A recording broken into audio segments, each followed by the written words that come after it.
Depuis des temps immémoriaux, l'humanité a exprimé ses désirs les plus profonds en gravant sur la surface des roches. Ces messages mystérieux et souvent indéchiffrables la mettaient en relation avec les forces naturelles et surnaturelles qui l'entouraient.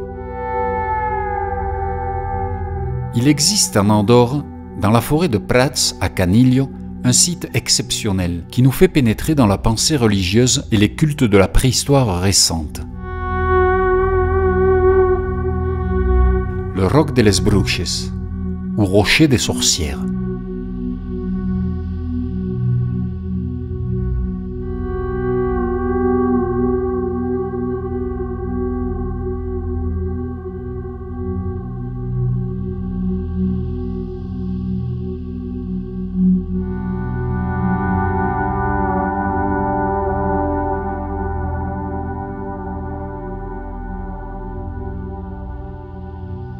C'est en 1962 que l'historien Pere Canturi découvre cet ensemble de gravures lors de ses études sur la toponymie et les légendes d'Andorre.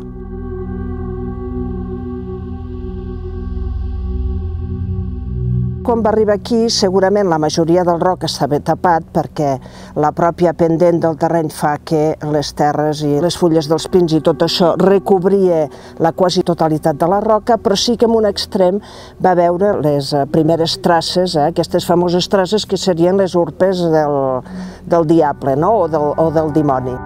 Les croyances populaires interprétaient ces signes sur le rocher comme étant les marques laissées par les griffes du démon dans sa lutte contre le bien, et y voyaient un lieu de rencontre des sorcières. A partir del moment on es descobreix el roc, s'entra en un procés de degradació natural, que són els efectes del temps que ho fan, i evidentment s'hi afegeix l'acció de l'home amb aquests grafits que apareixen al costat dels gravats medievals. I és en aquest moment on decidim fer la còpia fidedigna que veiem ara davant del Palau de Gel de Canillo. Pour réaliser la copie, la surface de la roche fut traitée afin d'éliminer les lichens qui la recouvraient. Les experts fabriquèrent alors des moules en silicone pour obtenir l'empreinte la plus précise possible des gravures. On décida de faire une réplique en bronze, car il résiste bien aux dures conditions climatiques de la haute montagne. La qualité et la fidélité de cette copie permettent aujourd'hui à l'archéologue Pierre Cambajo, spécialiste en art rupestre des Pyrénées, effectuer un relevé pour étudier en détail l'ensemble du Roc de les Bruixes.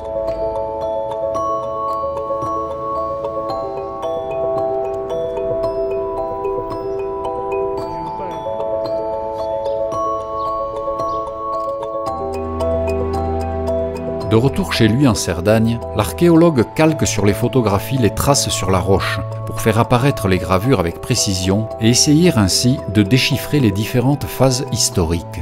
Et tiens, qu'est-ce que je vois apparaître tout d'un coup? Eh bien, je vois apparaître une flèche. Certains diront une flèche, moi je dirais je vois apparaître un anthropomorphe. Voilà. Ensuite, il y a le problème de ici. Donc là, je ne le vois pas bien. Donc je vais aller chercher. Alors qu'est-ce que je vois?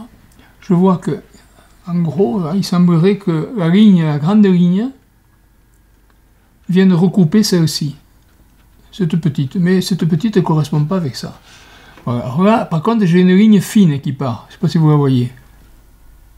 Ici, là. Donc il s'arrête ici, et l'autre qui repart. Voilà. Donc il y a de fortes chances pour que j'ai une tête losangique. Pour moi, c'est un anthropomorphe, ça ne fait aucun doute.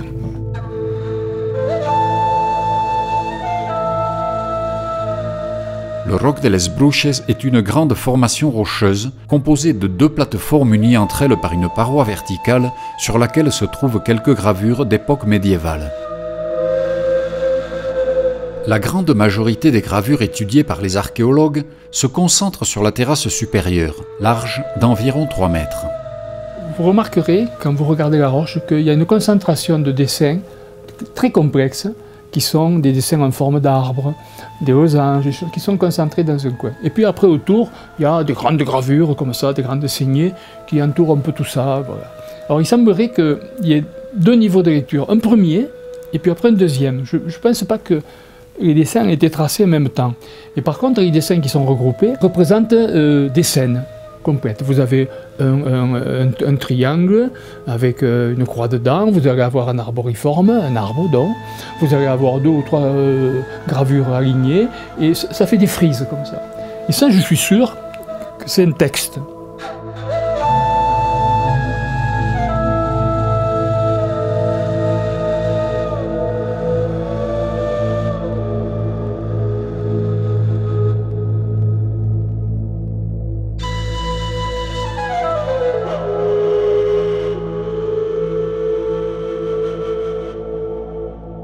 Les nombreuses cupules, généralement associées à l'époque néolithique, ont porté à croire au début que l'ensemble du rocher datait de cette période préhistorique. Les cupules, en général, elles sont considérées comme doméniques. Sur les tables des dolmens, il y a ce qu'on appelle les cassolettes en catalan. Et alors, on pense qu'on y mettait des liquides, parce que certaines sont reliées entre elles par des petites rigoles. Et toujours c'est des roches un peu inclinées. Donc on mettait un liquide en haut, liquide, je sais pas, de l'eau. Et donc l'eau partait suivant les endroits.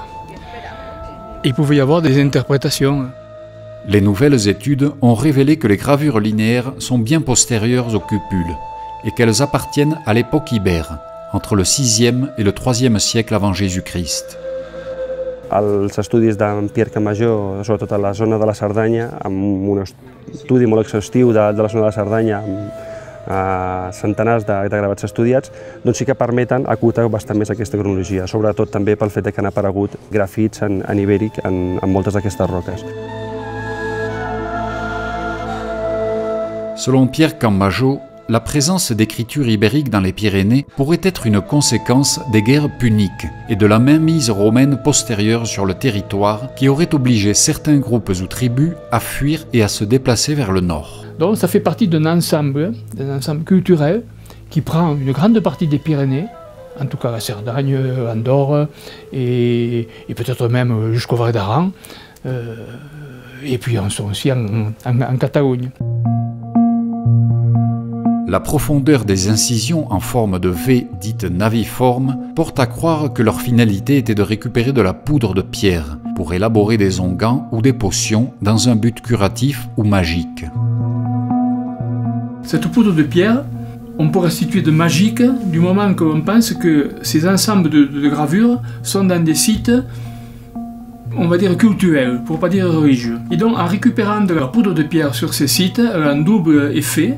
On se représente peut-être, mais aussi on récupère cette poudre qui rentrera peut-être dans la fabrication, dans une pharmacopée d'onguents pour faire des pommades pour les animaux ou pour les hommes. On voit au fond des traits qui suivent tout le prolongement, ce qui montre bien que la gravure a été faite avec un outil tranchant, fer ou cuivre, mais plutôt fer, parce que pour entamer cette roche, le cuivre, c'est plus difficile. Le geste naturel est comme ça, ou vertical. Voilà. Donc ce côté vertical, avec une petite ouverture, l'autre un peu plus oblique par rapport à la première. La présence de gravures médiévales sur la paroi verticale démontre la longue persistance de la roche comme lieu de culte ou de mémoire collective. Pour dater plus précisément cet ensemble, Pierre Campmajor se livre à une étude iconographique des éléments représentés et situe finalement les gravures entre le XIIIe et le XIVe siècle. C'est-à-dire qu'on prend les éléments un par un et on leur donne à chacun un élément d'apparition et de disparition. L'élément le plus sûr, ce n'est pas le cavalier, ce n'est pas l'épée, ce n'est pas la lance, c'est la croupière du cheval qui n'apparaît qu'au XIIIe siècle. L'épée ici est importante parce que c'est une épée à pommeau. Et les épées à pommeau, on n'arrive qu'à partir du XIIIe siècle.